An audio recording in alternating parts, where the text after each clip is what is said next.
for funsies, because I know we were talking about this Ravnica campaign, so we could probably maybe talk a little bit more about that. That being said, actually here, let's Concerned face here. because Why are you? what I've done, at least to kind of help prepare. So if you remember, if you know, like with Curse of Strahd, you know how typically before the stream starts, I always have like a couple of screens that always show like, this is who's playing who, what's happened in the story so far. We showed off some fan art and stuff. I definitely want to do that again. But in the meantime, one of the things I want to show off is information about each of the guilds, because that's a big thing with Ravnica, is that it's pretty much run by 10 guilds. So I figured, why not talk about the guilds a little bit more? Like Boone, you can talk a little bit about them because you're a little bit more knowledgeable, and kind of give everybody a taste of what the hell we're going to be walking into. Oh yeah, I already looked up some things and I'm like, Boone! I have. All right, so It's probably a bad sign on my end that I didn't realize that Ravnica is actually a pre-existing thing and not just something that Boom made up. To be fair, with what I'm doing with it, it may as well be something that I made. okay. True. Yeah, However, it's similar. It's similar how I'm making Curse of Strahd my own thing, so it's not too different. It's one of those settings that I know so well that you can't even tell that I didn't write it myself. Okay. Okay. Alrighty, so that being said, so the first of the guilds we have is what is known as the Azorius Senate. So, Well, that is part of this one. yeah. So, Yes, Oh, the yes. Azorius Senate are basically the Senate. They are Parliament. They make a lot of the laws in Ravnica, and to a certain degree, they are also the police. Although, well, when we get to Boros, we'll see there's a bit of a difference between how Boros are the police and how Azorius are the police. But generally, and Azorius is the white-blue guild. They are led by Lavinia, who originally was one of the champions during the Dragon's Maze. Yes, dragons have a long history involved in Ravnica. Oh boy. Oh yeah. Yeah, as a matter of fact, the current living guild pact is a dragon who used to be the guild master of one of the guilds and was one of the founders of one of the guilds. But the Azorius Senate, basically, they are Parliament and the police. Hey, stop! In the name of the law. Yeah. Basically, Stop right there, criminal scum! One of their signature mechanics from the second Ravnica block, there have been 3 Ravnica blocks. And one of their signature mechanics from one of them is detain, which basically makes it to where a creature can't do stuff for a turn. You can detain a creature on the board. I think it's possible to detain things other than creatures, but most of the time it applied to creatures. So it really is stop in the name of the law. Literally. Interesting. It's literally that. alrighty. Stop! Stop having fun! Yeah, they're the buzzkills, pretty much. Oh man. I just imagine in the middle of a fight, this place. Stop! They are in fact the Oblivion Guards. This is true. So if you resist arrest, do they say, "Then pay with your blood"? No, that would be the Boros who would do that. Yeah, actually, you know, snap. you know what? Here, we'll move on. We'll move on to the Boros Legion. Actually, The Alphabetical. Yes, the Boros Legion are mostly the military, basically, more so than the police. So they're the let's put it like this: the Azorius will detain you. The Boros Legion will send as many of their people as possible against you. Like, some of the mechanics that they've had. Their first mechanic was literally about sharing colors with things, which made it very interesting from a draft perspective. But their second mechanic was Battalion, which required you to attack with a bunch of creatures. And then you had Mentor, which put a +1/+1 counter on something with less power when something with more power attacks.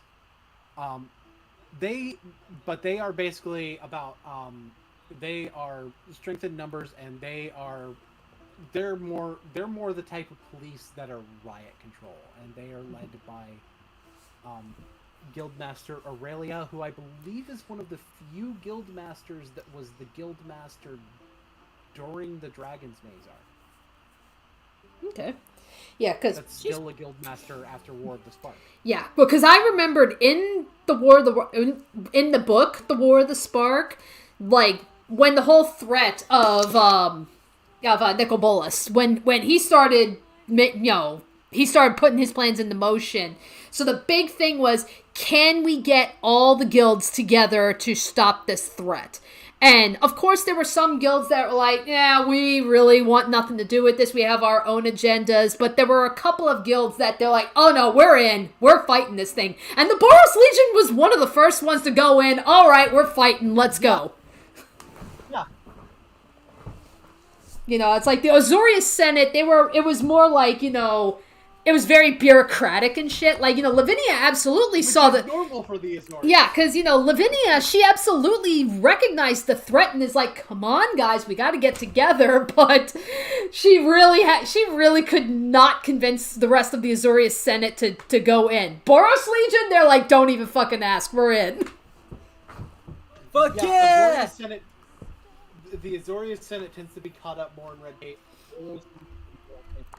Yeah, like, I like to think of the Azorius Senate like that Futurama episode where, I think it's, how Hermes got his groove back or something, and then you had the whole bit, like, towards the end of the episode where they actually end up in, like the bureaucracy where Hermes works, and it's just, everything is tied up in all this legal red tape and shit, and it's like, oh my god, that has got to be what the Azorius Senate is like.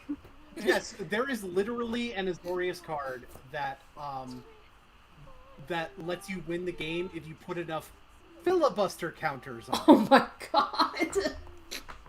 There is literally a card that encourages you to filibuster the game. What the fuck? Okay. Anyway, so is there anything else about Boros? Not like a lot of the guilds can be explained in very short, is in terms of like what public service they provide to Ravn. Okay. All right. So especially with the Azorius and the Boros because they're real easy. Alrighty. So next we have House Demir. House Demir does not exist. Moving on.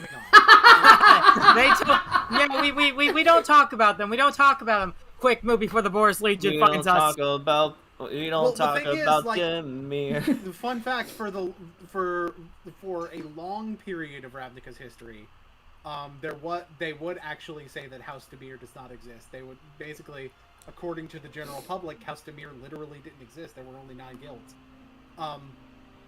and they keep their secrets. They are responsible for secrets. They're basically a giant network of spies. They are all about the secrecy, having other people's secrets and keeping their own. They want all. They are kind of the they're basically like sort of the spies. Right. Word in there. You okay? Yeah. It's just my internet. Ooh. Damn internet. Some people to this day do not believe that House Demir actually exists. Which sounds silly out of context, but it also goes into the I guess underworld aspects that Demir seems to have. Yeah. Oh my god, they're Area 51. It makes sense. not so much Area 51 as well, stuff that's probably more top secret than Area 51. Right. So the Pentagon. Area 52. Exactly. All right. Okay, so because there's not really all that much to really talk about Demir, so we can move on to the Golgari Swarm. The Golgari Swarm. So fun fact, the civil service that they do is often, is actually more so in the sense of recycling and managing the sewers, which Demir does a little bit of that too, but Golgari Sanitation. are all about the cycle of life and death. They will often use death to fuel life and vice versa. Their guild leader currently, yes, their guild leader is still Vraska, a Gorgon. She was not the guild leader during the Dragon's Maze arc, although she was a very present character. Although, actually, I think she took the leadership during the Dragon's Maze arc, if I remember correctly. So, a lot of Golgari's mechanics have often involved the graveyard and graveyard recursion. So, they're the necromancy faction. They are pretty cool. They not gonna lie, they are the recycling people, and that fits. If the shoe fits. Yeah, everything's connected. Alrighty. Okay, so next we have the Gruul clans. Gruul. Not Gruul, then die. They're not really necessarily in charge of a civil service, per se. They fight. Not Gruul, then die. Okay, so they're basically the Fighters Guild. Well, to my understanding about the Gruul clans, at least from what I read in the War of the Spar book, is that they're all about fighting and shit, but it's not so much like they're not really like fighting for honor or anything. Like, they are entirely here to cause chaos. They just want to crush all of the other guilds. I mean, it's like Nicol Bolas shows up and it's like everybody's worrying about, like, okay, how do we protect the people? The Gruul clan, they were like, we're just gonna go in for the fight and cause chaos. So they're attacking everybody. They're attacking, the bad guys. They're attacking the planeswalkers. They're just going after everybody. They don't fucking care. They just want blood. I'm just like picturing the Boris region of hearing that the Gruul clan's acting up. They're like, shit, here we go again. Pretty much. That's pretty much what happened. I gotta go round them up. Fun fact, one of my retcons that I'm involves the Gruul clan.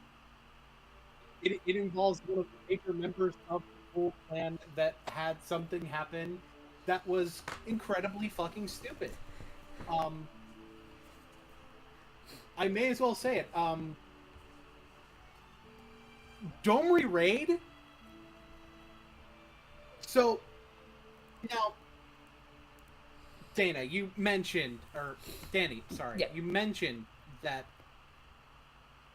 it seemed like there was a bunch of stuff that was like for people who knew that was definitely written for people who already know a lot about the story before now. Yeah. So, Domri had like next to no screen time, even in the Dragon's Maze arc when he was introduced. He was a very minor character then. Okay. And he was like mostly siding with Bolas, and this seemed like a good way to like make him a major character. You know what they did the second that they gave him a platform to actually be important? They fucking killed him immediately, and that's bullshit. Yeah, that was something I noticed in the book. It's like, you're bringing the Gruul clans, and this guy is just like, hey, you know what? this dragon wants to cause chaos. We're all about the chaos. So he's like, we want to swear loyalty to you. So I was like, oh, that's interesting. Like, and like, getting a guild, or at least like a good chunk of a guild to go against the rest. That's an interesting concept, and it goes fucking nowhere. Yeah. What? So one change I've made is that Domri is not going to be dead. We're just gonna not have Domri dead anymore. Okay. Good change. Because he got done dirty. He wasn't the leader of the guild, exactly. But then again, it's kind of hard. But then again, somebody in the Gruul clans that has enough influence may as well be the leader. The term guild master in Gruul is very subjective. So they value strength more than anything else. Yeah. Yeah. They're just literally you orcs die. from Lord of the Rings. Kind of. Not Gruul, you die. Yeah. No, the exact quote is "Not Gruul then die." Yeah. Not Gruul then die. Yes, I feel like I could point you guys to some loading ready run videos that specifically involve the guilds of Ravnica, because they used to do a whole MTG comedy series, and they've made some that heavily involved the guilds of Ravnica. There was one where I believe they had like this whole they had like this draft tournament, and everybody was expected to represent certain guilds. And it was really funny for various reasons. Okay.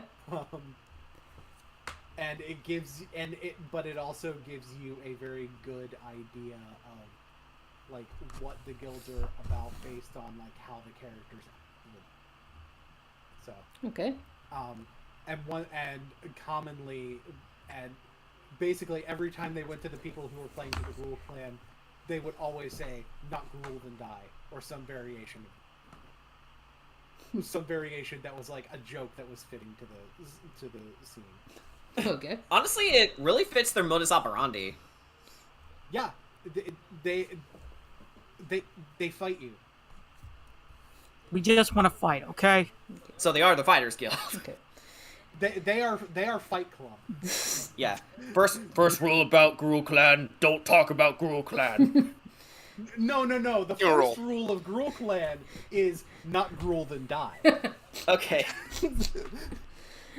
Okay. So okay. The second rule of Gruul clan is "Not Gruul then die." It's like third rule, profit. Mm-hmm. Okay. Well, the third rule is always make sure you bring the punch unless you want to be the punch. Okay. Fourth rule, we always say fuck you to the Boros region. All right. Yeah. Yeah.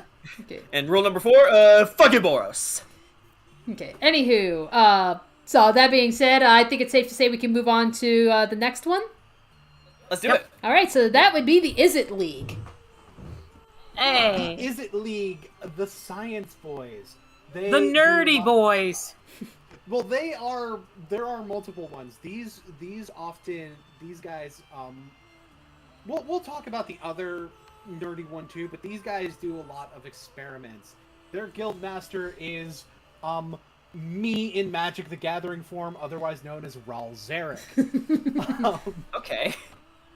I am not kidding. Magic the Gathering literally accidentally made me in this game. Right down to the point where they confirmed him to be gay. Interesting. Yes.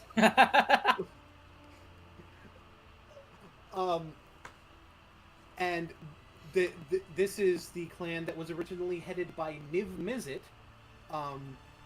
So kind of an egotist. He put his name in the name. And basically they are responsible for maintaining a lot of the infrastructure technologically. They do also have a lot of professors and scientists, and they conduct a lot of scientific experimentation. You may notice that Raoul there has quite a few Tesla vibes going on, and that's very common with these enemies. Many of their mechanics revolve around instants and sorceries.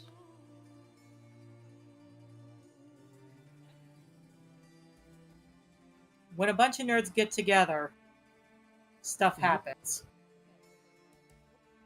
When you put a bunch of nerds in a room, you somehow make a bomb. Mhm. Okay, so yeah, I accidentally clicked on the wrong thing. I accidentally clicked on the Zorius. I meant to go to Orzhov. It's fine. Orzhov. We can blame it on the Izzet League. They probably had a time displacement gizmo that they had you use without telling you. Well, time displacement is more of a thing in other planes, or involving the mending, which we won't go into. So Orzhov, Fair enough. Another guild whose guildmaster, Orzhov's guildmaster situation is pretty complicated. Because My understanding, and correct me if I'm wrong, Moon, but to my understanding, the best way to describe the Orzhov Syndicate, religious mafia. well, Ghost Mafia. Ghost Mafia. Yeah, I mean, they that's pretty apparent. They did, like, if you're in debt to the Orzhov Syndicate, dying does not get you out of that debt. Oh. You are still in the service of the Syndicate, you see. And the whole thing about them being a religion is the religion part is mostly a front, if that makes sense. Okay. There's definitely like actual like leanings towards it being religion, but it's more so the mafia. I'll make you an offer you can't refuse. It's worth dying for, you know? And even when you're dead, you still can't refuse it.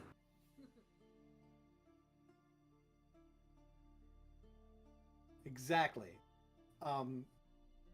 That's pretty messed up, actually.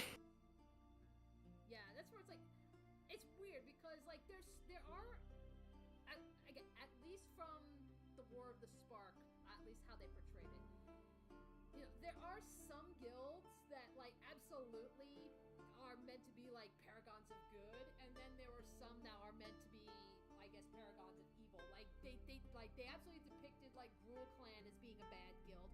I got the impression like they were really trying to push that Orzhov was another one that's like another guild. Well, Orzhov, fitting that I say this considering they're the white-black guild. Orzhov is a bit of a gray area because, I would say neutral. Well, the thing is, there are good and there are bad. For instance, there were the Orzhov were actually kind of manipulated into Bolus's side because of someone from the inside, basically, politically maneuvering their way in order to make that happen, even though they weren't actually the guildmaster. And the guildmaster situation with the Orzhov is very complicated post War of the Spark, because before it was this council of ghosts.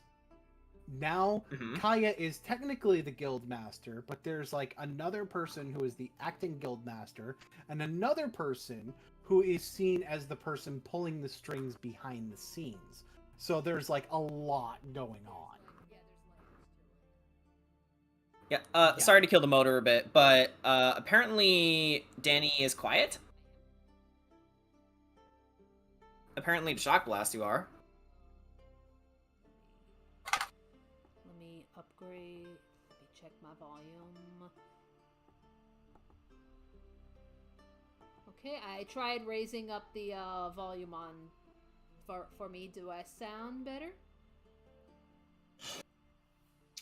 If it's not that, then it's probably something on their end, but let's see. Well, that's why I tried raising the volume up on OBS. Yeah.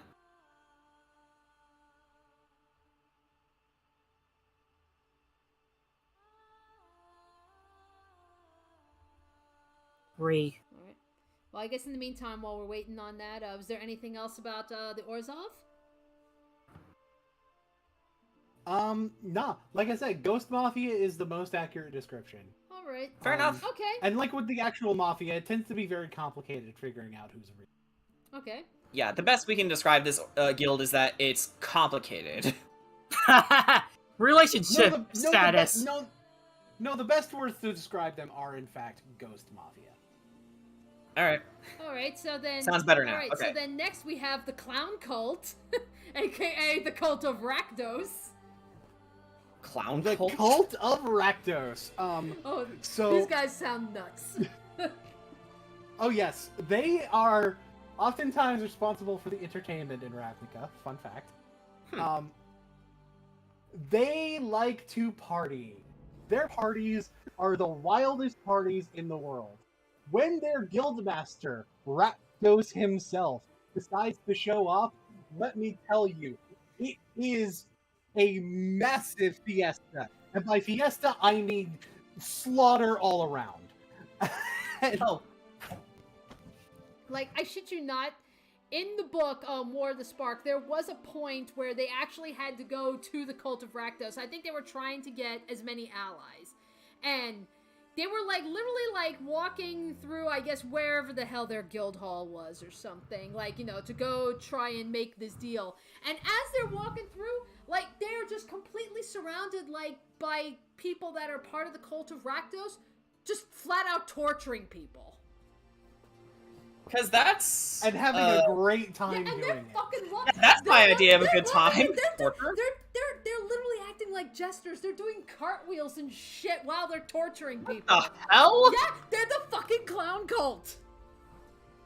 Okay, the Joker definitely has a guild in Ravnica. Yeah, I was about to say, like, imagine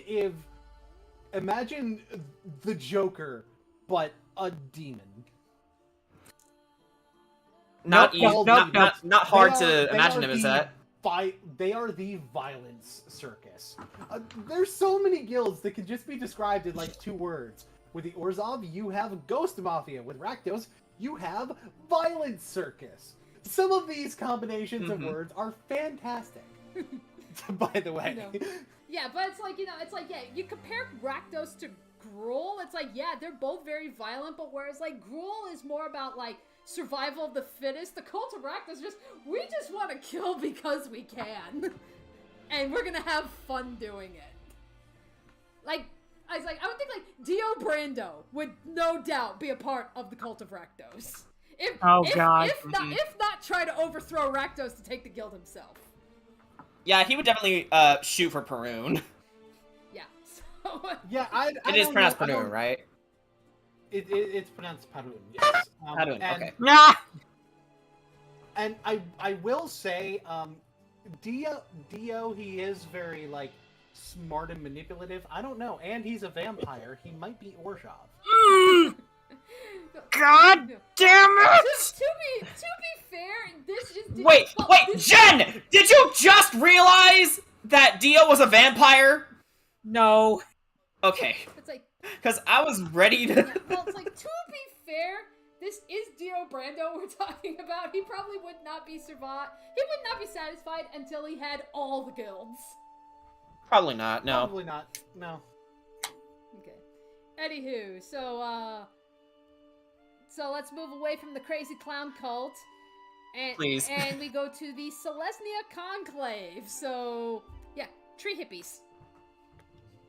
They're the hippies. They are often responsible for, like, maintaining, like, the nature and stuff. They're the groundskeepers. In terms of, like, what role they play in the infrastructure. That being said, they are hippies. They are all about the collective. Many of their mechanics revolve around creating a bunch of tokens. And their guildmaster is Tristani, who is actually like technically like 3 people. It's weird.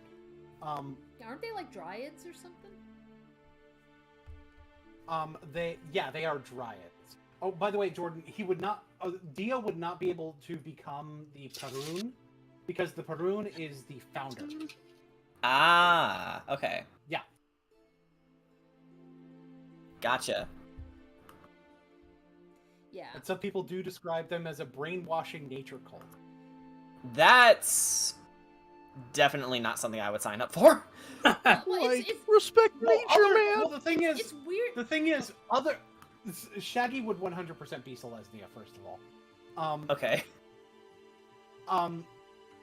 Well, maybe.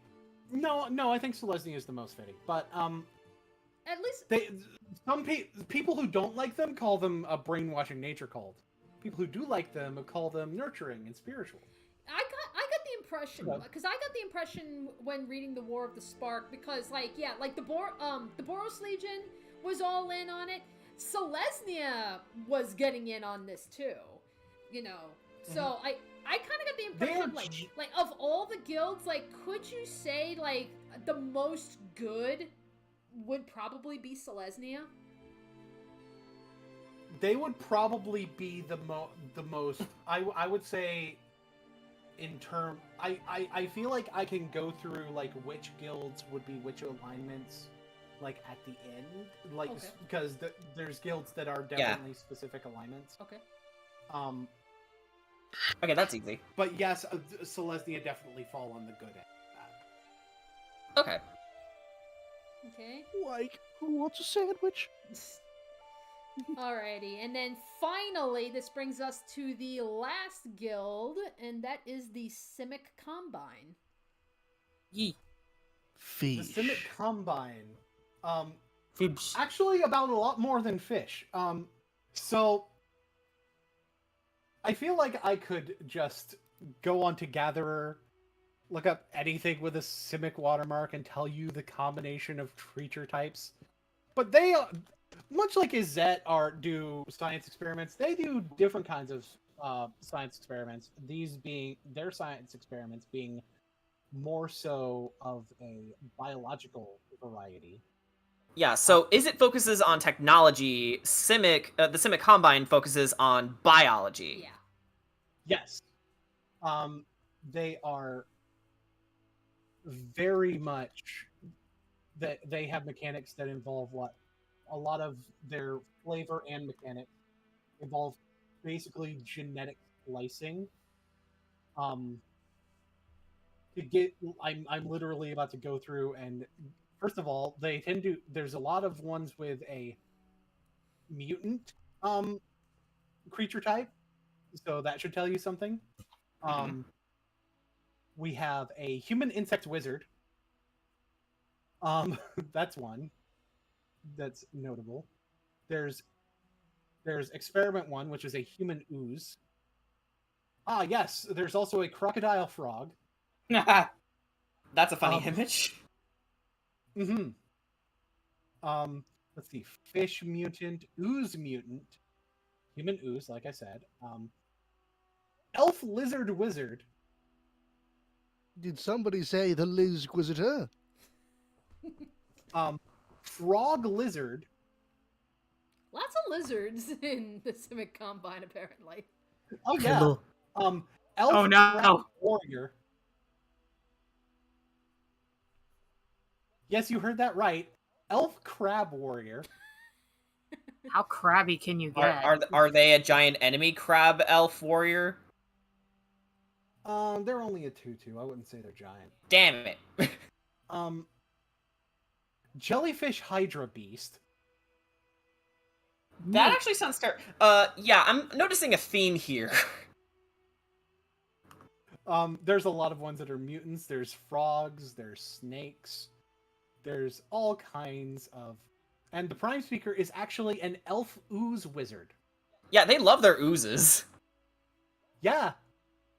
We got a shapeshifter in here. Salamander Drake. That sounds pretty cool, not gonna lie. Mm-hmm. Human lizard warrior. Crab turtle crocodile. That sounds badass. And shark crab. Oh god. Which is only beaten by shark octopus crab. Oh my god. Sharktopus crab. So We so Well, actually, so I'm trying to think. So Guildmaster Vanifar that I got displayed here. So what the hell is she? she is an elf ooze wizard. oh boy. Didn't she experiment on herself? Yes, that's why she's part ooze. Metal. Mm-hmm. Hey, There's also fish crab. There's frog beast. Frog snake. frog Troll- snake. Yeah. Troll frog warrior. But Boone, is there a crit crab? Oh my god. Crits don't exist in Magic. Damn it. Now we can't read horror stories together. Oh darn. Are but- able to But the Simic Combine, thus far, no players have, no, I stand corrected. There is one player who's technically the Simic Combine. Yeah, I think for the most part, But- like, yeah, because the way we're doing this is, Boone pretty much subjected us to a test. Like, he literally asked us questions, and we had to answer the questions, you know, as our characters, and depending on how we answered, that determined what guild we were a part of. Yep. So we got... Yeah. So we got, like, it pretty much guaranteed a wide variety. So this is gonna be interesting. Oh yeah, totally. Yeah, because it's like, I mean, I can tell you now, like, we don't have, like, oh, the vast majority are part of one guild or something. It's like, oh no, each of us are from a different guild. Like, where do we go? You'll learn when we actually play the game. When Find I've out. done Ravnica before, I've always liked doing it that way, where you make the personality of the character, and then we figure out what guild they're there. Yeah, like, I actually remembered a long time ago, I think it was, I don't remember if it was last year or a couple of years ago or something, but I remember this was when we were playing the Abode, and we did a one shot that was based in Ravnica, and there was like 4 or 5 of us that were playing, and I think Letter and I unintentionally, without realizing it, and we both ended up in the Is It League. Yes, Killaran, my mute rogue.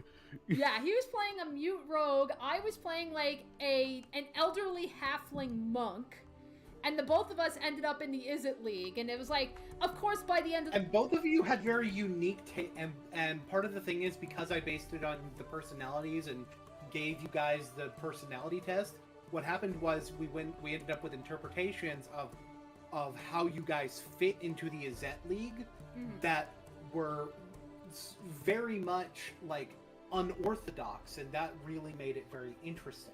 Yeah, like I think, Boone, I think you were saying with me specifically, with my character, it was between 2 guilds, and it was she was either going to become part of the Is It League, or I think you said she was going to end up becoming Cult of Rakdos, and it ultimately fell down to, because one of the things with her backstory that I had was that, she owned like a tavern or something. So she loved making, like, all different kinds of, like, you know, beers and meals and stuff. So it's like, you know, okay, she likes to do that, but she likes to entertain too. She comes from a big, large halfling family and stuff. So it's like, it could go either way.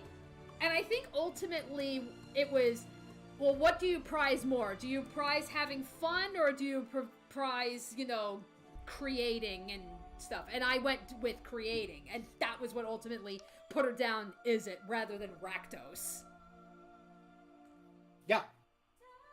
Yeah, so she could have ended up in the Crazy Clown Cult, but nope. She ended up with the Mad Scientists. Which hey, they need cooks too. I mean, I know, but Everyone needs cooks, but I think the explanation is you became a culinary scientist. yeah, that was Whereas- we focused more on the culinary, which I was interpreting it more as an actual science, which, not for nothing, it is. It actually really is. Whereas Killaran, being mute, spent his time with a near infinite supply of paper and a small rune on his thumb to burn it after using it. So he wrote and drew everything, every way he tried to communicate. So he ended up being a blueprint artist. Cool. Like hand sketching out near perfect blueprints of the subject of the one shot while sitting in front of it. Yep. Yeah. And it was actually kind Before flawlessly turning it off. Yeah. And it was actually kind of crazy because I think Letter, you had built your character that he's naturally like drawn towards like children and the elderly. And it's like your character managed to latch onto mine, and then right at the end of the one shot, when we pretty much all revealed what guild we belonged to, it turned out that they both belonged in the same guild. That's It was great. Like unintentionally, it turned out that Dani and I, because we split off from the others to go talk to a couple members of Rakdos. At that point we didn't know who was in what guild. Yeah. You guys just hit it off without even realizing you were part of the same guild. Yeah. By the power of vibes. Yeah, it was like so we had the two of us that were part of the Is It League. I think we had somebody part of the Selesnya Conclave. I think we had somebody from the Azorius Senate. We did have somebody from the Azorius Senate, and we did indeed have a cop, and Killaram was not happy with that. And I'm trying to remember. There was in fact a cop. Yeah, I'm trying to remember. What you guys were trying to disarm. Yeah. You guys were trying to disarm a bomb. I guess it's not that surprising that a cop would show. I mean, I'm sort of hoping the cops would ignore this one. Yeah, because it was like the object was find this bomb, and it was like the cop obviously wanted to stop it. I think the Selesnya person just wanted. Their mission was just make sure it does not destroy anything. Like make sure it doesn't go off. And I don't want to spoil too much, but I will say that there's certain NPCs that are definitely going to show up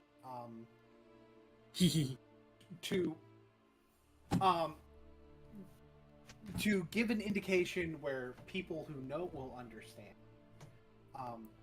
A guy named Bob is going to be there. Bob. I feel like I remember that name. Krenko's going to be there for sure at some point. Krenko's definitely going to show up. So many circuses would have a master of ceremonies, but this is Rakdos. It's not the master of ceremonies, it's the master of cruelties. So that's for sure. Definitely he's going to make his presence known at some point. There's going to be a certain Gorgon that is part of the Golgari that was met in the Boom Squad one shot that's going to make her return. If Dani and Dion remember that character. Okay. Most likely the actual perpetrators of the bomb will not necessarily make unsurprising.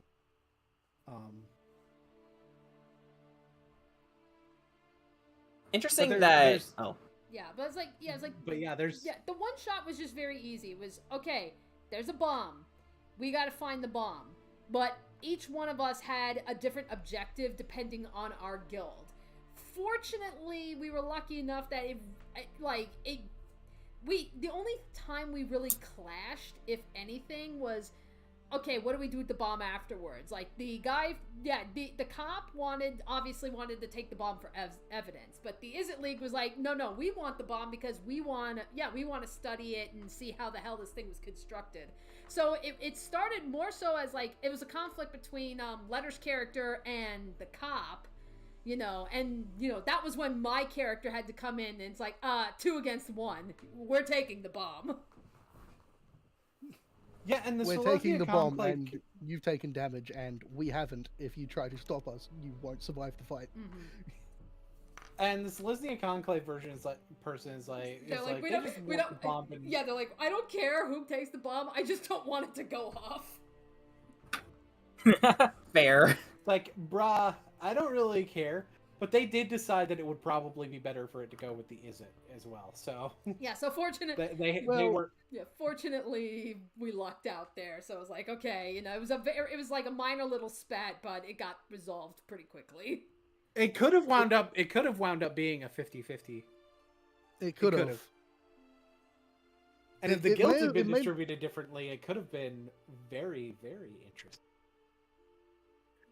It could generally be considered a bad thing to give a Rakdos made bomb to the Izzet League, because Rakdos are really good at making bombs and Izzet League are really good at reproducing things. Could be. Yeah, I think Boone said, like, I think you mentioned like when we were done with the one shot, specifically with my character, that had she not gone to Izzet and had she gone to Rakdos, then my mission probably would have been make the bomb go off. Yeah, your mission absolutely would have been make the bomb go off. And you know, and the way I was playing my character was like when we found the bomb, we're trying to fight off, you know, the people that had the bomb. Yeah, everybody else was focusing on the actual people. My character was more so guarding the bomb, making sure nothing happens to it, which, for Izzet, that's a good fucking thing, but oh my god, yeah, if she was Rakdos, and it's like, everybody's focusing and everything, okay, dropkick, set the bomb off. That's like, that's it, TPK. I could have TPK'd everybody if I was in Rakdos. I'm kicking myself for missing this one shot, because I don't remember what led me to not play, but I think it was like real life responsibilities, or I just didn't know enough of it to feel comfortable. But seeing as I'm a player now, definitely a good way to right that wrong. But yeah, there was some crazy shenanigans going on in that one shot. So that was why when Boone, I'll bet. So that was why when Boone was saying, "Oh, I'm thinking of doing a campaign with Ravnica," I'm like, I'm in. I had fun with that. I had fun with that one shot. I'll gladly do a campaign for it. I'm going in this blind. So am I. I think once I did the Theros one shot, when I said I want to do a campaign, more people were like, I am so fucking in. Let's go. Yeah. I had to take a little more convincing, but like I'm all on board now. And it's interesting that we brought up the Izzet League. Like, two of you guys in the one shot were Izzet Leagues. Yeah. We have someone in the Izzet League here, but we won't get into specifics if you don't want us to. Boone? You guys can say whatever you want to say about your character. Yeah. I will say my character is going to be vocal about his guild, mostly out of like the fact that once you get him going on a subject, he won't stop talking about it. So it's more so a nervous tick. My character probably won't mention what guild they're in for the simple fact that they feel they don't need to mention it. Yeah. I mean, my character has the logo emblazoned on their armor. Let that speak for how open they are about the guild. And also, there is also a theme in this guild, or in this campaign as well, that me and Boone went back and forth on, and the theme is stones. Mm-hmm. Or gems, whatever you want to say. Yeah, so just like how we've been assigning people tarot cards in Curse of Strahd, Jen here is going to start assigning people gemstones for this Ravnica campaign. Actually, yeah. Shall I at least show off? Do we want to show off our characters? Go on ahead. Like, I do not mind. Sure. Yeah, not all the art is done, but a lot of it is. Okay. So yeah, we're still waiting for. There is one person whose character has not been submitted yet. Yeah, like Yet. Yeah, like I mean, so pretty much all of us here that are playing Curse of Strahd, we're all gonna be in this one. It's just Boone's being the DM while Jordan is being the player. So the two of them have switched. Fuck yes. Yeah, so the two of them have switched. That's that. Some of you may have seen me DM before if you've watched the one or two sessions of Ardmandaleo that I uploaded on my channel. I will say this, my DMing skills have definitely evolved since. Yay! I was listening in on your one-shot with TP and Dion. Hopefully I will. Yeah, hopefully And I me, will yeah. get to. Hopefully I will get to edit the Theros one shot at some point soon and be able to put that on my channel. Yeah. But I've been busy with Boon Cannon 50. No, Yeah, that's fair. That's fine. Yeah, take your time. Celestial Griffin, though. I want that. All right. So, anywho, here I'll just we'll start off. So Here we there go. we go. So here is Jen's character. So This Jen, is- would you like to talk a little bit about this character? Yeah. Her name is Eliza. She is strictly pure sorcerer. And her thing is that she likes to entertain, even though, yeah, she's not a bard, but she still has the charisma and wants to entertain people. Her stone is called a card. Sorry, Her stone is called a cardinalin, which is a stone of passion. And I kind of based her personality a little bit off of Tengen Uzui. Yeah. I just figured let me switch over to a more stable screen. There we go. It's fine. And some of you may be able to tell what guild she is based on certain aspects of her design. Mm-hmm. But some of you may be caught off guard. You never know. Also, her thing is that, she's and another thing is that her name, Eliza Yante. Eliza comes from the name Elizabeth, which translates to joyful in, I believe, Hebrew. And Yante comes from the Hindu goddess of thoughts. So her name literally means joyful thoughts. And my beautiful Gas, aka my gay Australian sister Dana, drew her. Yeah. So for Curse of Strahd, all of our character art Jordan was doing. We're actually getting a mix this time. So Dana's done some of the artwork, Jordan's done some of the artwork. I think Brian, for his character, he's doing artwork for his own character. So we're gonna have a wide variety this time. Yeah. Alrighty. Yeah. Okay, so then we will move down to Jordan's character. Oh boy. Okay, so my character's name is Alfred Soulstone. He is a member of the Is It League, and if you look at him, you may notice a pretty strong resemblance to another character. But the main thing is he's sort of a guy who he's a dwarf, first of all, who wants to do good for the whole city of Ravnica, and he used to be a professor teaching in the universities there, and he began to realize slowly that he's growing concerned with how divided all the guilds are, so he figured that the one that he joined, well, you can see right there, is it, that it's the best guild that sort of honors his mission statement, which is, only through science and honoring the forefathers of history can Ravnica be won. So, very obviously he's based off of Optimus Prime. In fact, I will use this exact voice when I roleplay as the character. But his personality is more so based off of his Optimus's previous identity, Orion Pax.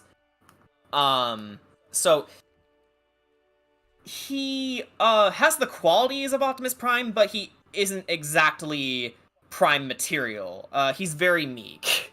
So he's really reluctant to be in their leader position, but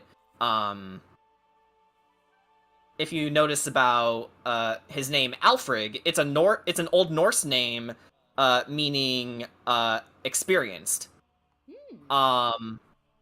It's also the name of one of the dwarves, 4 dwarves mentioned in the Sorapatar, who made Freya's necklace, Bringenzamen. Nice. So, yeah, him being in the Is It League is pretty fitting, considering they're the mechanical inventors. Nice. And the stone that I assigned him is the Sunstone, ironically. Yeah. All right. So I guess it's not ironic in the game. if it's in his name. Oh, what was that? I guess it wouldn't really be ironic if it's in his name, now would it? Yeah. Well, in You a way, sound it's a still bit ironic. muddy. Yeah, you are a little muddy. Oh, I don't. There we go. Oh, why? Do I sound better now? Yep. Yeah. Yeah.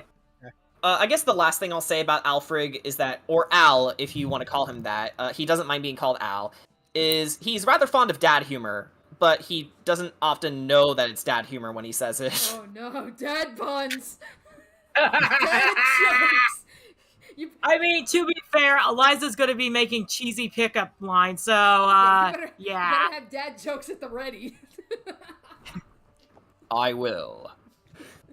Alrighty. Okay, so with that. Loading like a 50 caliber dad joke. Okay. I definitely need to look up a list of dad jokes somewhere down the line, but 50 cal dad joke just knocks someone out with words. yeah.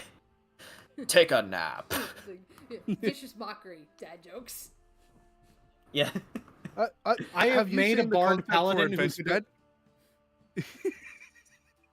Okay, so fun fact, I had a Dragonborn bard character named Madrash, and when I built his father is a bard paladin, and I gave him vicious mockery, and I specifically made it a point that whenever he did vicious mockery, it would always be a dad joke.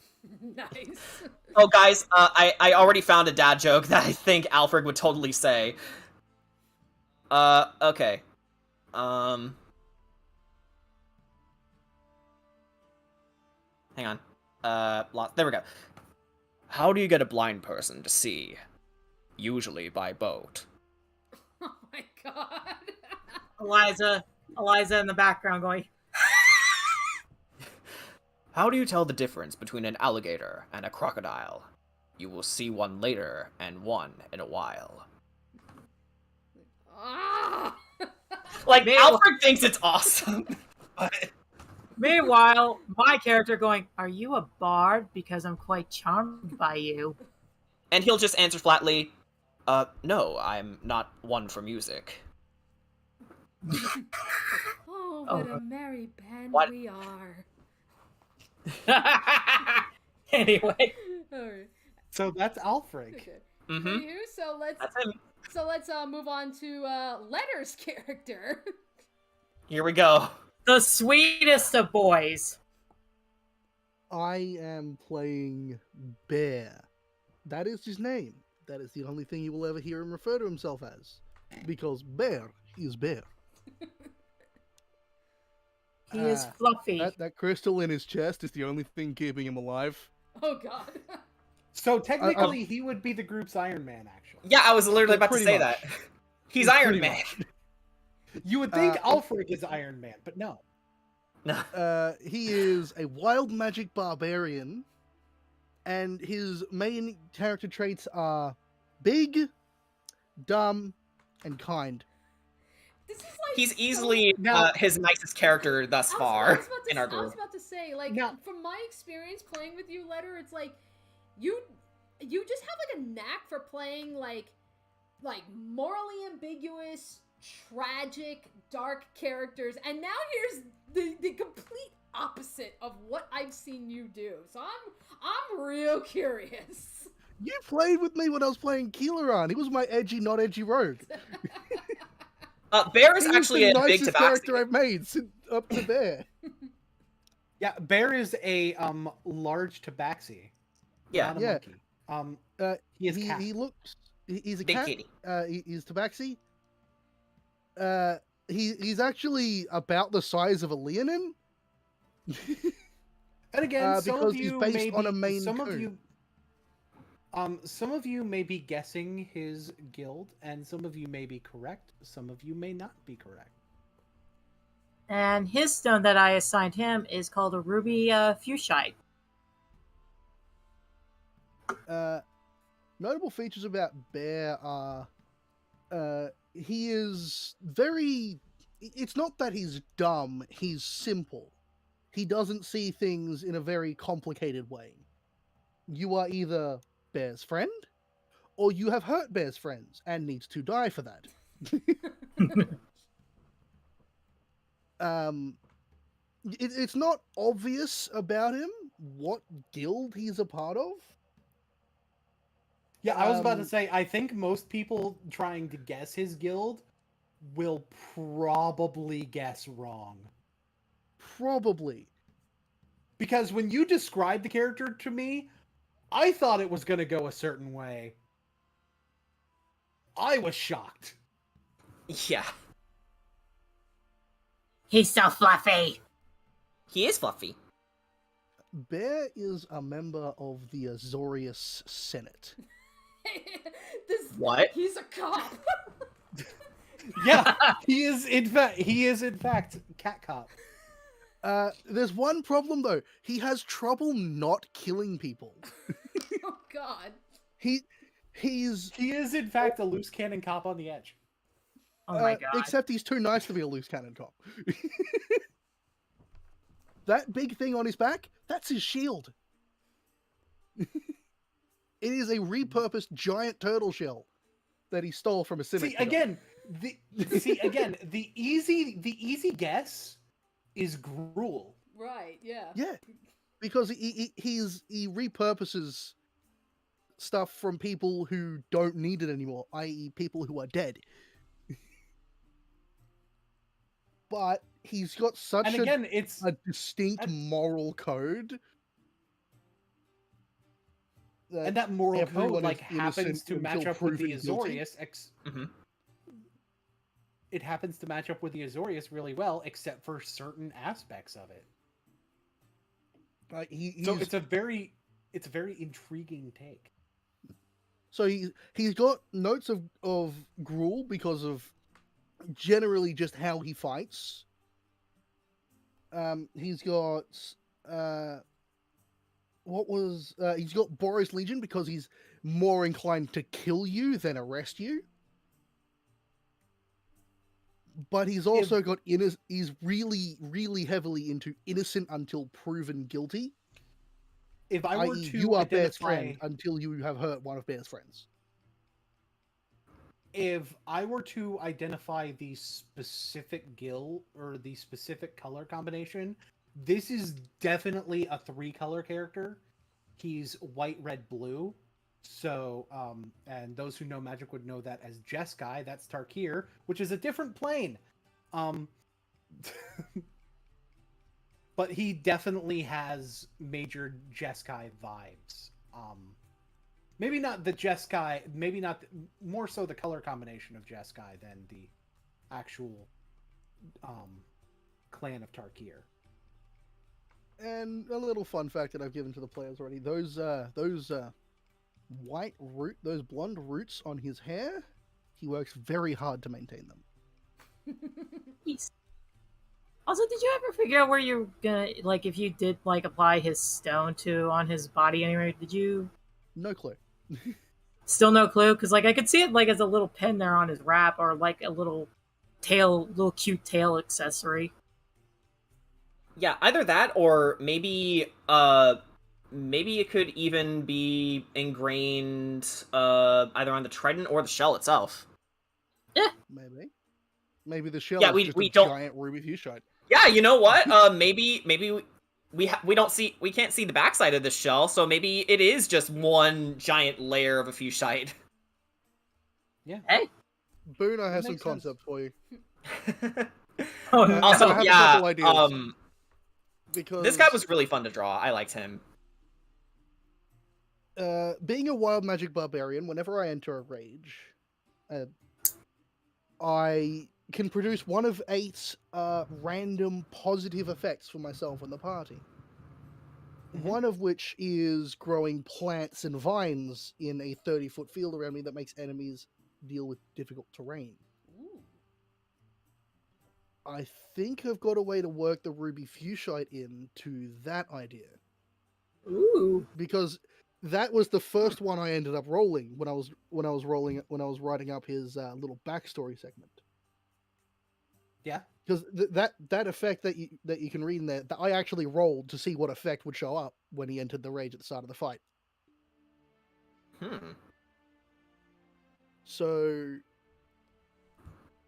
Boone, I'm after the stream, I'm going to send you a few ideas on potential design for the back of the shield, and we'll see how we go from there.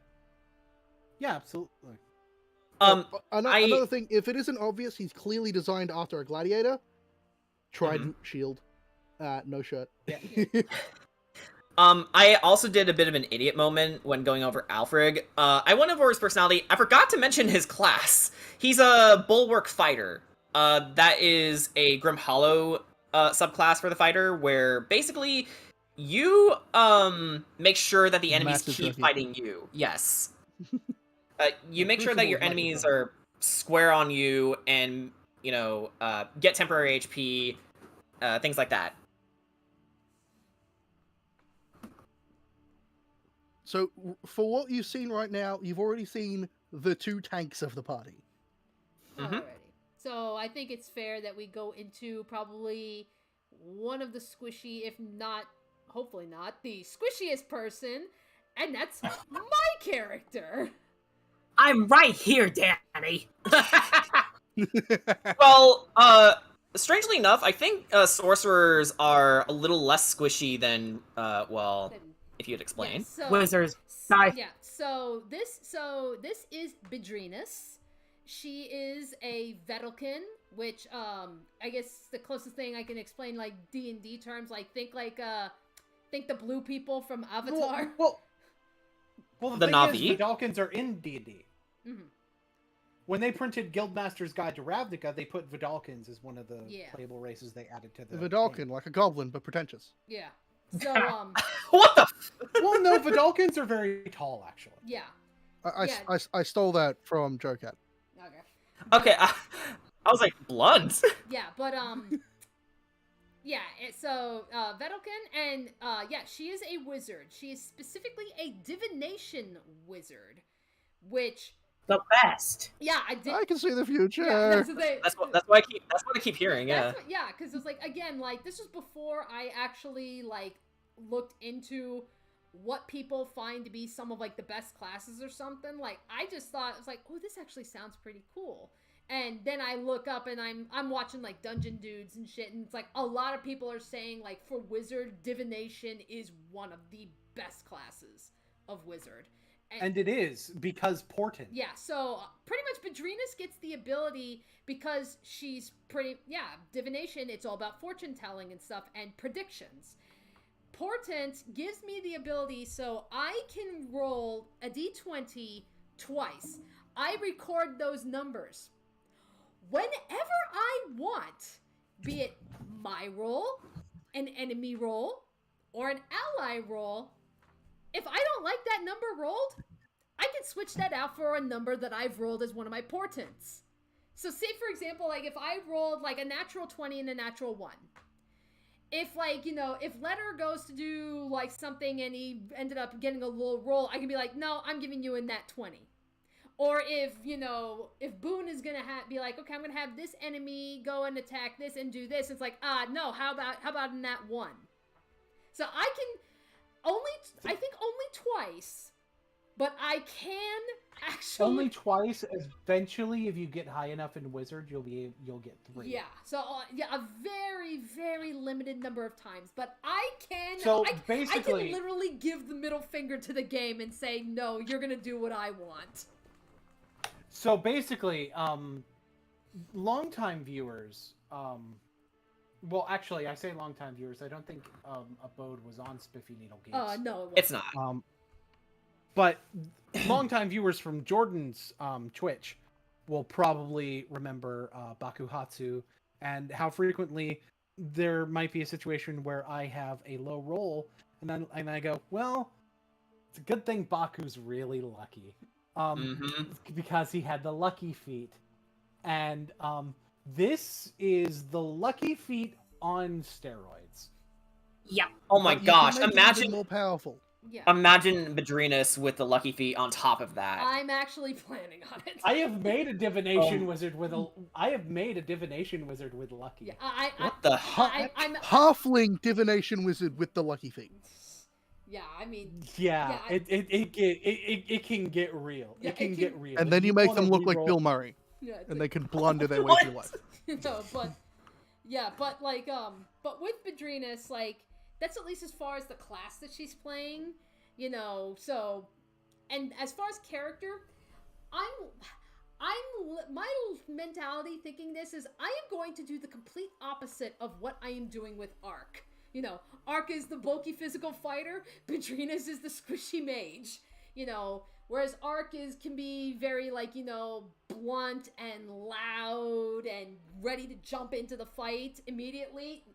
No, Bedrenas is not going to be like that. She's going to be a little bit more soft-spoken because she's a wizard. She's probably going to be thinking maybe a little bit more technically in combat, especially in combat, because honestly, with a lot of the stuff that I want to do with Bedrenas, even though she is a wizard and wizards get a wide variety of spells, at least starting out, I mean, don't get me wrong, I'm going to give her spells to at least make her viable in combat, but a lot of the divination skills, at least from what I'm understanding, are a lot more helpful in role-playing situations rather than combat, so she's probably going to end up being more of like a utility wizard rather than I'm just going to nuke everything all around me. So, that's I don't know if that's how you plan on playing Eliza, Jen, that she's just going to do all the magic damage, because if that's indeed the case, then yeah, Eliza's probably going to be more powerful than Bedrenas in battle. Also, Bedrena's stone is a serpentine. Yeah, so one of the big things about the Vedalken when I was looking them up is they are very much like a big believer in working towards the best, having that kind of an outlook and such, like perfection and shit.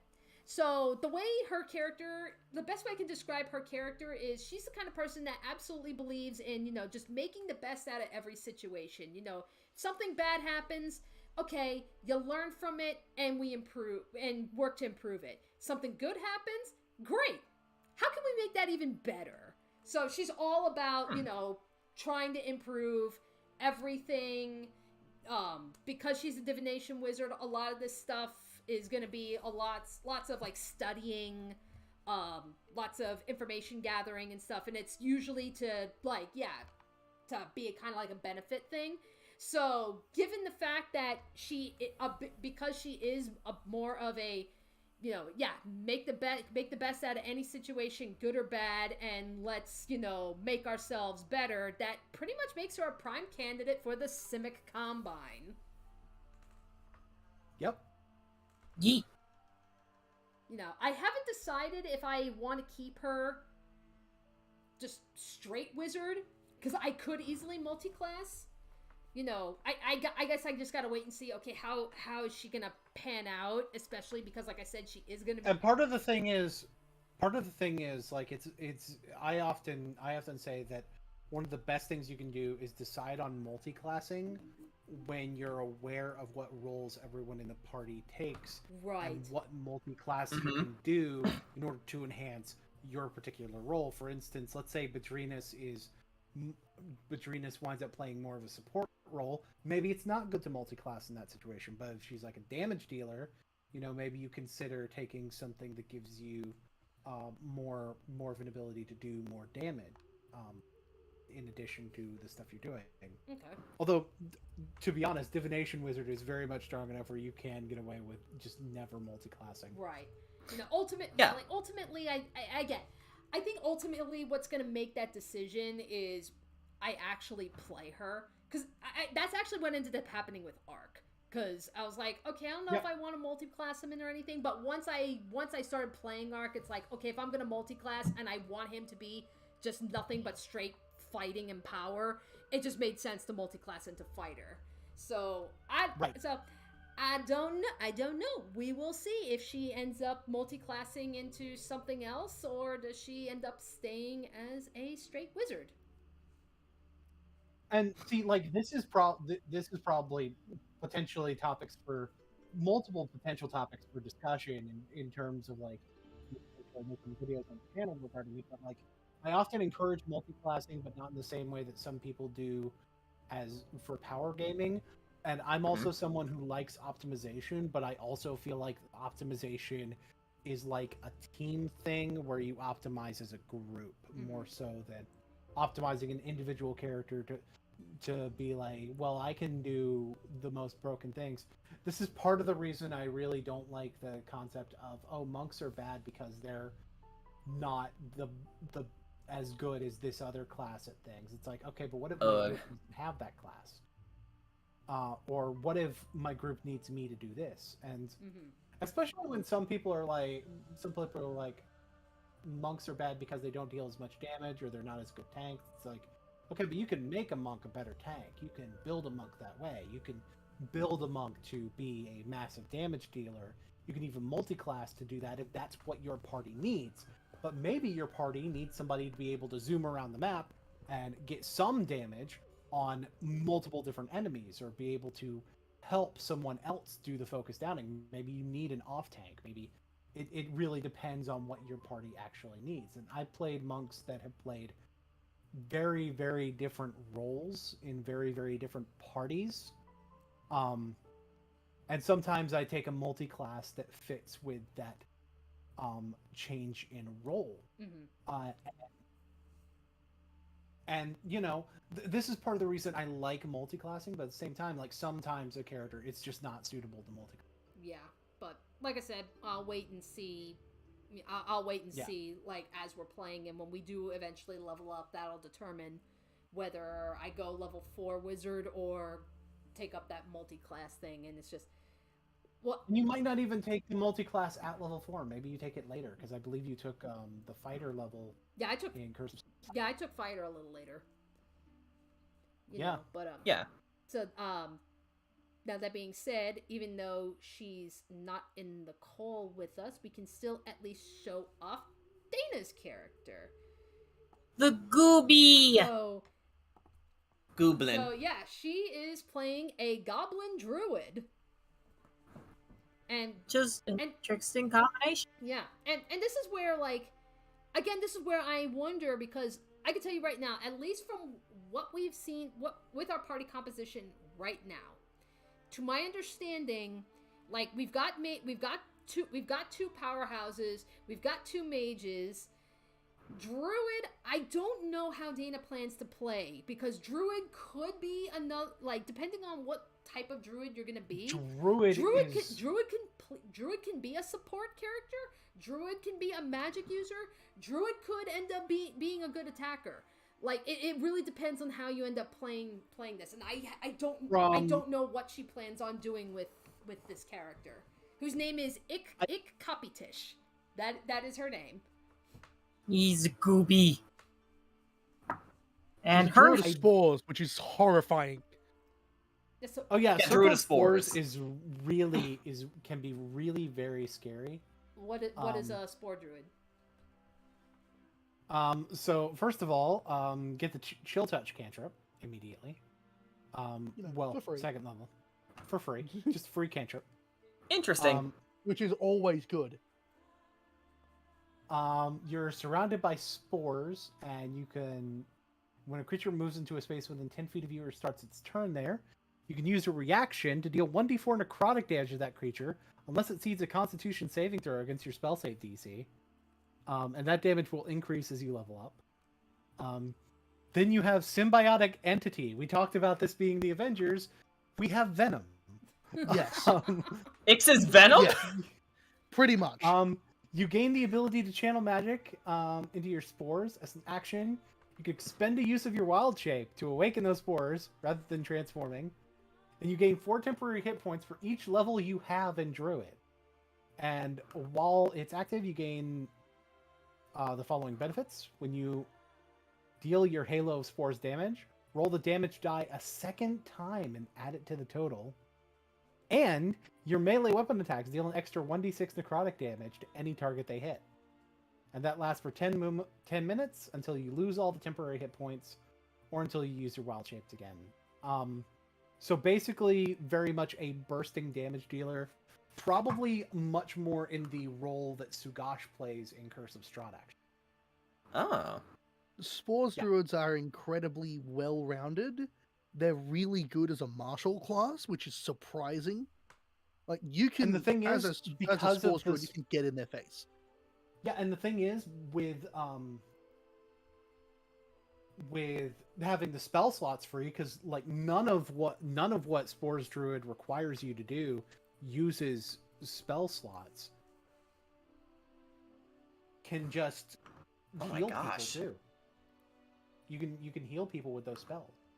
Damn. It will depend, of course. It will depend, of course, on what spells Like, it takes. The only spell I know that Ick is taking is she is going to get good berry, but we're reflavoring it as instead of producing berries, she is producing mushrooms. Good Yes. shrooms. Good mushroom. We're calling it good shroom. So probably also going into a bit of a healer role. So it's a very interesting sort of damage dealing healer, somewhat like a grave cleric or a death cleric. Yeah. Yeah, so she's kind of an all-rounder, it sounds like. Yeah, because Like I said, sometimes you have that party member that's just going to be the Swiss Army knife, and it seems like The Mario. Yeah, because right now it looks like we don't really have like a designated healer, but if Ick can easily fit that role, then it's like, okay then, because that was actually one of the things I was thinking of is, well, what if I had Madrinas multi-class into a cleric or something, just to make sure we have that backup. But Yeah, or Alfred into a cleric, which would probably easily fit him. right. Or Eliza multi-classes into Bard.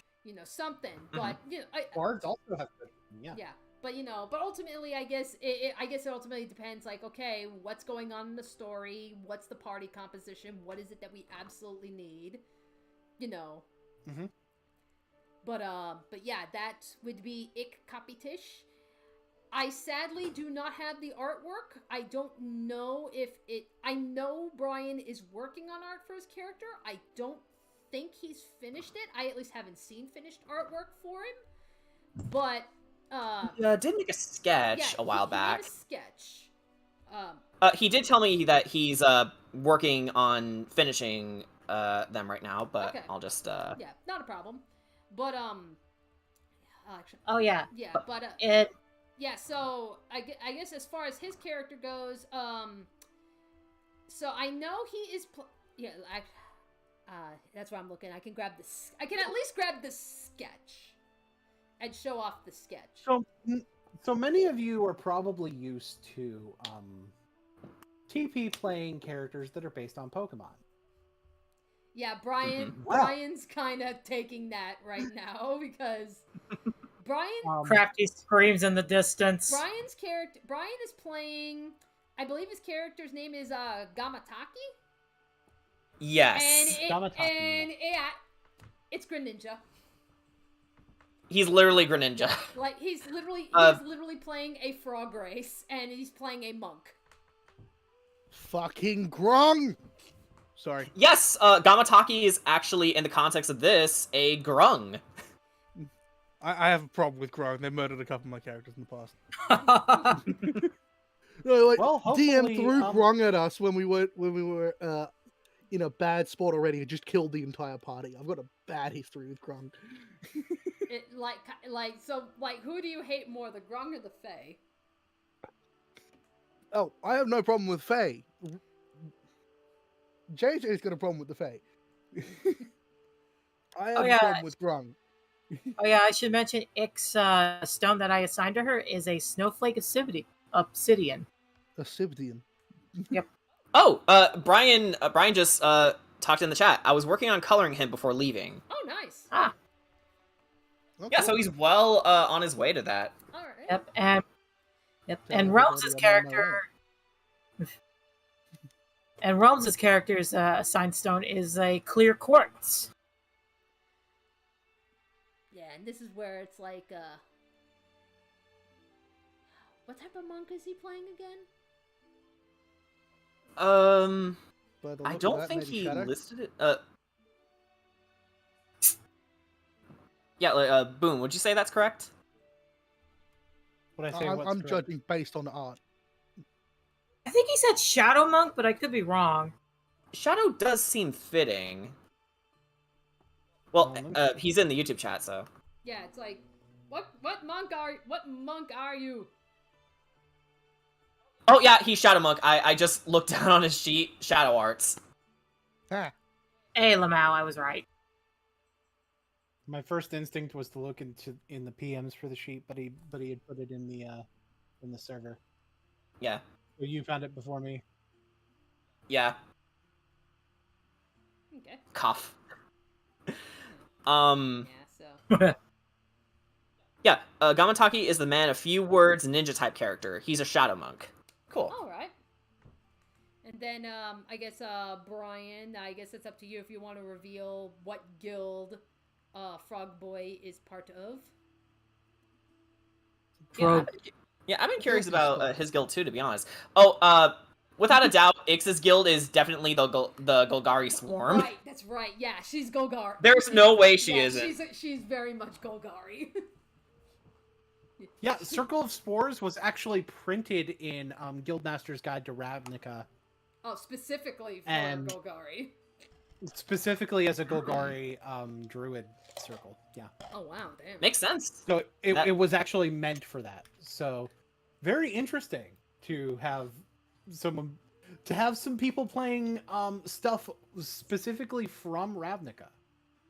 And then there's my stupid ass bringing in something from Grim Hollow. Yeah, that's fine. No, you're fine. If I didn't want you to do it, then you wouldn't have allowed the books. Right. Yeah. God, and again, I will. If Realm does not want to reveal the guild on stream, then that's perfectly fine. Yeah, that's where I will say that some people will probably have guesses, and they may or may not be correct. I want to say he's either part of Orzhov or the guild that doesn't exist. Those are very good guesses. Purely off of speculation, he's a filthy, dirty spy. Okay, so Brian says, he made this character specifically to spite Dr. Crafty as he doesn't trust my hands with any Greninja. Which I think is extremely silly. Play who you want to. Within reason. I mean, it's still playing something that he wants to. It's just that he's also got another ulterior motive to playing the character. True. Honestly, I want to say his character might be part of... Based on his design, I would say Silly, Silenaya, the one with the three ladies. Selesnya? Selesnya, yeah. That's an interesting guess as well. Yeah, reasoning? It's just very... I'm looking at his design, it's like, even though, yeah, he's a ninja frog, he does have a very nature-esque design. Do you say that because of the straw hat? Well, not just the straw hat, it's like his design in general is like a frog. I don't know the colors that he's going to wear. Well, since he's based off of his his Greninja Gamataki, who is a shiny, he'd probably just be based off of Greninja shiny colors. So black and red. Probably. Also, it'd be an interesting twist that everybody thinks that he's a part of these other super powerful guilds, and it's like, no, I'm part of Selesnya. I think one thing you're forgetting Selesnya's power. Yeah, you're really discounting Selesnya's power. Although you underestimate their power. I am not. Another thing that people are another thing that you guys are forgetting is which guild uses the creature type frog most. Simic. The Simic Combine. But I'm going purely off of the fact that he's a shadow monk to say he's a filthy, dirty spy. Oh, I also based his gi class alone, and because I don't like Grom. Realm also says, I also based his gi on Misao Makimachi from Rurouni Kenshin because I'm predictable. No, it works. It really works. Also, Misao is a good character. Oh, fun. So a little bit of Kamigawa vibes going on with him too. Oh, fun stuff. That's two characters that's got that Oriental thing going on. So those are at least who we know we have so far. There's one character we have left, and we're just waiting for character creation. So, Tepe, do you have any ideas that you would like to share? Holy shit, you all represent different places. For my character? Yeah, do you have any ideas for a character? Because I have an idea. I have an idea for a character. I'm currently doing a little questionnaire that Boone has given me. Oh, you're doing the interview right now. Okay, say no more. Say no more. Never mind. Surprise us. Yeah, I'm trying to think. We do have a very interesting set of Avengers, don't we? We got. You really do. All incredibly different, like, designs and different looks to all of their gear. Mm-hmm. We got. I would say Alfred is more Thor, I guess. I can see that. Yeah. Absolutely. Yeah. A way nicer Thor too. So like Thor: The Dark World Thor. Yeah. I accept your surrender. We have Ick, who is I think you're kind of part Venom. I would say has some Venom vibes going on. She's also 8 years old. Yeah. So she's doing the Corey thing again, where Corey is an adult in the context of kobolds, 11 years old, but she's 11 years old in human years. So for goblins, I believe their adult age is 8, and Ix is 8. Mm-hmm.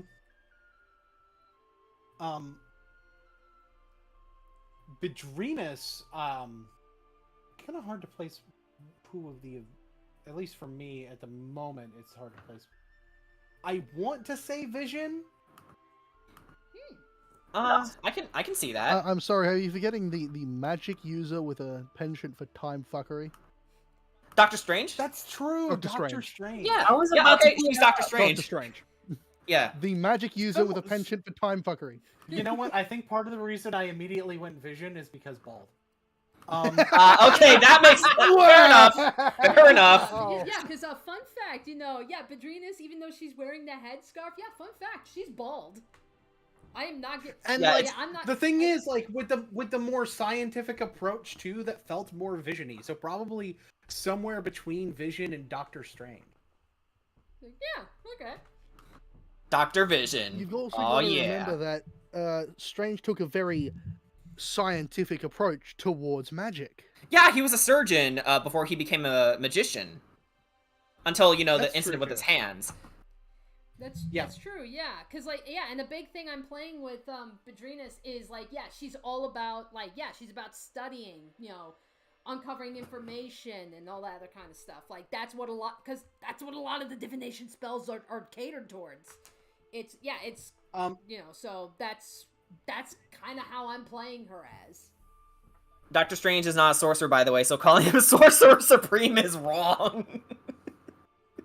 That's his title. Except you're wrong, he is a sorcerer. Just not in the D&D sense he's not a sorcerer. No, he is a sorcerer. Because he has a natural penchant for magic. Fair.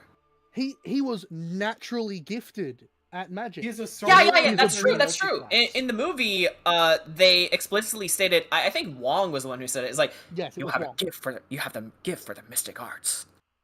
He was naturally gifted already. He just didn't understand it. Going through those couple first levels of wizard, he went sorcerer for the rest of it. Okay. Makes sense. He went a couple levels of wizard to learn magic, but then his natural aptitude started to show, and he just ran with it. And I think Gamataki, it's pretty obvious Black Widow. Yes. It's definitely Black Widow. It's you the thighs, could argue. Well, you could argue Hawkeye, but can you really? Ronan. Really, no bow. How about Ronan? Ronan, possibly. Okay. Then I think the most obvious one is Black Widow. Yeah. Didn't we say Bear would be the Iron Man? Yeah, Bear's Iron Man. He has a gem in his chest that's keeping him alive. Like, If Bear ever dies at the campaign, he better end it with a snap. Okay, so then what about Eliza? Eliza. I don't want to say Wanda, but at the same time, I kind of want to say Wanda. But So Scarlet Witch. Yeah, I don't want to say Scarlet Witch, but at the same time, I kind of do.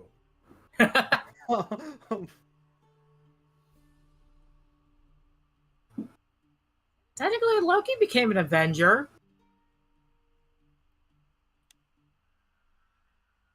I don't know. Part-timer. I don't know. He never joined the team. Yeah, technically, but still. If you want to be really out there, Jubilee from X-Men. Was Jubilee ever an Avenger? No, but when it comes to like, you know, flashiness, which is Eliza's whole deal, I would say Jubilee fits her pretty well, honestly. Brian says, "Man, I can't believe it. Gamataki will be getting the most porn." Oh my god! No! Stop it!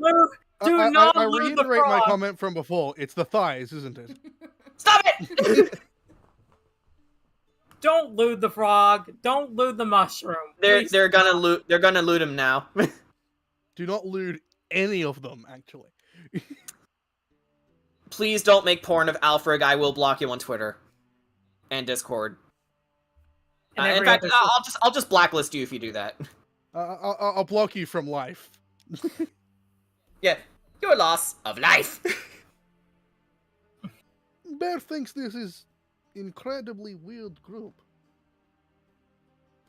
I don't know. This is a normal Tuesday. Even with all of our differences, together we can accomplish many things for the city. Oh my god! I just realized. Technically, there's another Avenger that fits Bear. Beast, yeah. Who? Beast. Beast. Yeah. That's blue- perfect. Big blue monster man. Yeah, I know. It's just I Also, didn't with hear it Eliza, first. I can't believe I didn't think of Captain Marvel. Captain Marvel. Yeah. Hey. I cannot believe I didn't think of Captain Marvel. Like, Oh, wait a minute. immediately. Ix is stretchy. From the looks of the drawing. So Or Mr. they just Fantastic. have noodle limbs. Yeah, or they're Was just, or Mr. she just has no. Fantastic ever? Yeah, it's like Oh no, he was. He was He post Inferno. Yeah. Yeah, he was. Ah, Yeah, Ick is just like a Splatoon kid with noodle arms. She's a kid now. She's a mushroom now. we have a Technically gypsy, a ninja, a Greek gladiator, a flashy Taoist, a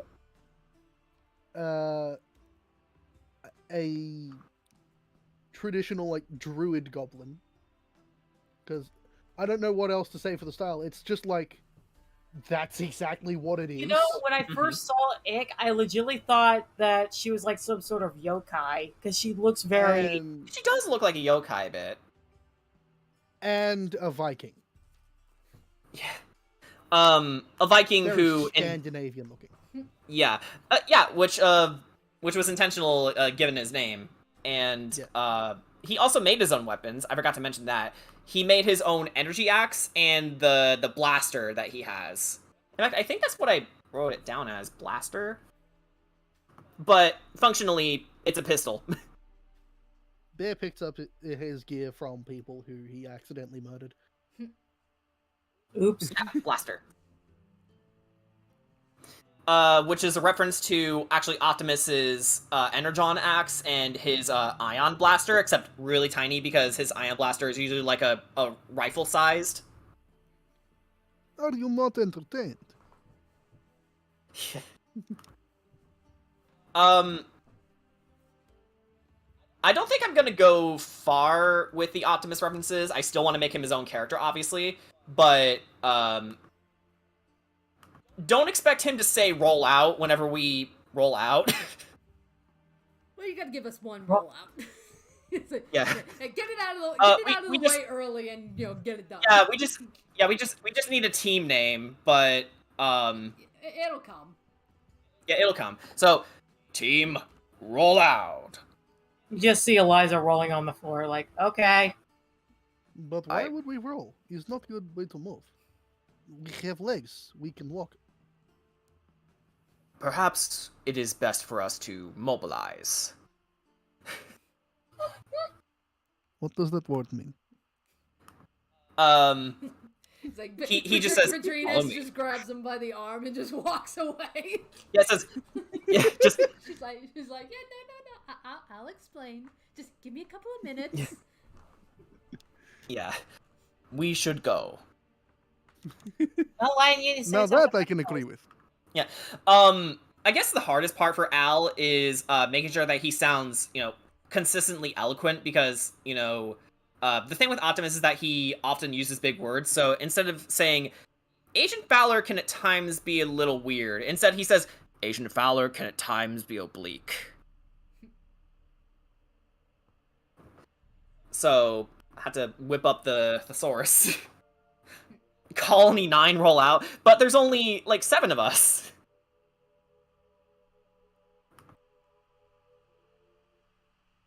This has been a fun stream. It really has. Yeah. So that's what I'm trying to think. Is there anything else regarding Curse of Strahd or Ravnica that we need to talk about? I think we could just shoot the shit. Well, why would you shoot shit? It's a terrible choice. Waste of ammo. It is merely a saying, Bear. It is still a bad choice. I would concur. We can give slightly more specifics about the upcoming schedule. Oh yes. Yeah, definitely. Oh, yes, okay. I have it right here. Okay, so I've got a tip because I've got to Our go first stream I'm of gonna be Ravnica Trail of Dragons will be on July 16th. Then on August 13th, we'll be returning with Curse of Strahd. And then on 27th, it'll be Ravnica. And for the most part, we'll be alternating between those two for a while. There may be a few occasions where we don't really have anything streamed, or we just are playing a one-shot or something like that. But for the most part, it's going to generally go like that. Unfortunately, there's just days where we're not all. There's a few days in this year where we're not all able to get together. yeah, I'm sorry. It's cool. Like at this point, No, at this that point it's one just entirely falls on me. That's why we have the screwed up schedule. It's Yeah. my fault. Yeah, no, it's totally fine. We accommodated pretty well. It's just at this point, for this year in particular, there's only 2 days where you're not here. I think at this point now, yeah. At this point, yeah. Like July, only- July 30th is going to be a one shot because I'm not going to be here, and then September 24th is another one shot because I'm not going to be here. Which also means Yes. they're not going to be streamed. So, yeah, those are two days I think, as far as I'm aware of, where we've got something going on D&D wise, but I'm not going to be around to stream it. Because I do know November 19th, Jen actually wants to run a one-shot, but I will be available for that. And if she wants that streamed, I can stream it. But that's up to her. Yeah. Tune in December 31st for The World Weaver's Web.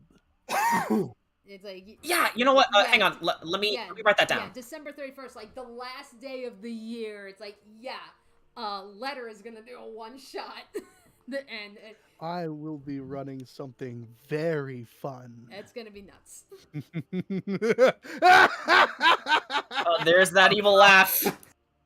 Yeah, that's gonna be nuts.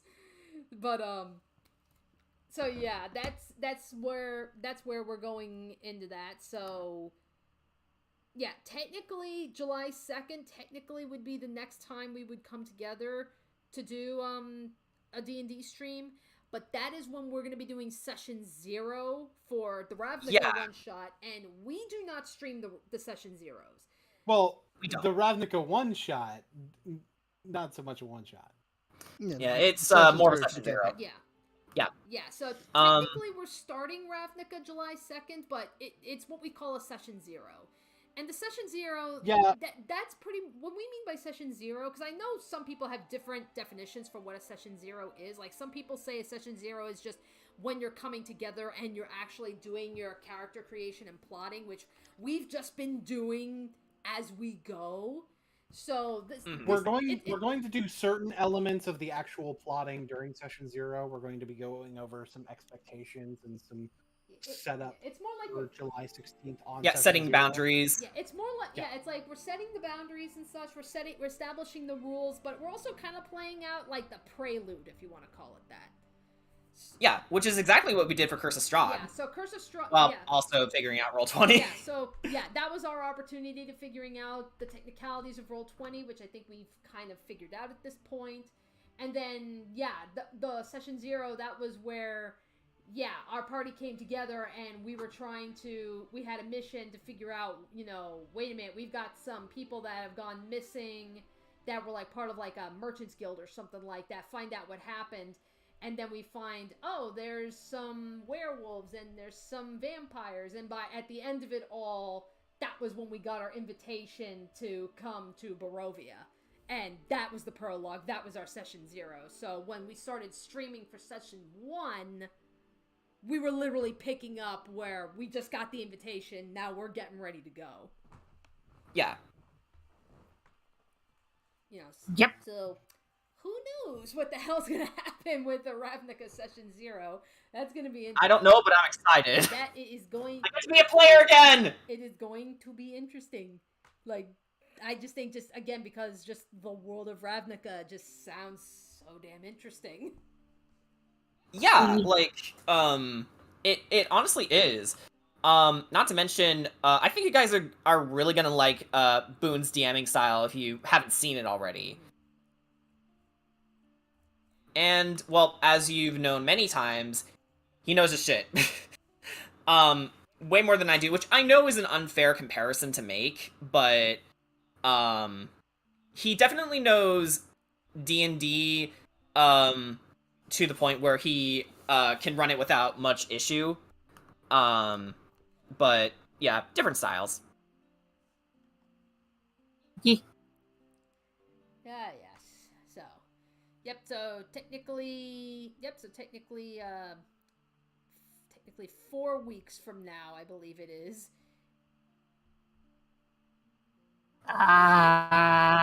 If I'm doing my math right? Yes, because we do it bi-weekly. About like 3-4 weeks from now, like pretty much in the middle of July, we will be bringing out the new D&D campaign, and from there we'll be going back and forth. So the next time, if you're looking forward to Curse of Strahd, August 13th is the next time we're coming back to Curse of Strahd. I will say, I want to bring in another guest player for that, but I will say it's not Alec again. Okay. But actually, I really want to talk to them about this, but I really want to see if we can get Heaton on this. Okay. Because, she missed out on the Neopets one-shot, so I figured, well, how about we get her to help you guys take out Winter Splinter, or whatever that is. Okay. And Heaton does have some experience playing with me playing a rogue. Right. So, Not a rogue, I'll have to... A monk. Yeah. Rain is off. No, it's cool. It's, about that time. Yeah. But, yeah, I'll have to talk to her about it. We can definitely, try and hash something out. I would really like to get her on board for this. And, yeah. Would it be kind of fun to also get Dr. Crafty in on it? Dr. Crafty might be... Would you say that's stretching it a bit? Okay. It depends. It depends. But, yeah, Heaton, I think, is definitely in the cards. Ha! I understand that. We definitely... Ryan definitely has to be a guest player at some point. Yeah, like, he has to be. He's also a needle geek. It's law. I know, it's like, yeah, We because Ryan's got some D&D stuff. Brandon, I know's got some D&D stuff. I think Mr. Maniac technically has started D&D stuff. I think Crystal Stargirl may have also started D&D stuff. So I know Crafty's dabbled into it. I don't know about Crystal. Yeah, it's a. And another campaign that's really friendly towards having guest characters would certainly be the one that's Fantasy Avenger. Right, so yeah, so who knows? Like, Come be a temporary member of the team. yeah, so it's like, so Yeah. who knows? You know, we'll get some people in Ravnica too. I'm curious of what Boone has planned for my girl. Alrighty. Okay. That Boone is laugh. curious about many things. The future. Well, you do not question the future. that laugh though. Okay, so I guess with that said, we can pretty much sign off for tonight. Yep. I think so. Aye. Alrighty. All right. Okay, We'll well, do some shit anyway. alrighty. Well, thank you for. Goodbye, everybody. Yes, thank you for joining me on just doing this little bit of asset stuff. Hope you enjoyed seeing some of that creative process, and we talked a lot about this new campaign that's coming up. Hope you guys are interested. I know I am. Me too. Yep, and we will. You better get ready. Yes, and we will see. Yep. So next time we will be getting together, that will be July 16th. So we will see you guys then. Oh, Needle Geeks, roll out. He said it. Bye-bye. Bye. Fucking Hoopa. Bye. Fucking opa! Let me know when we're off.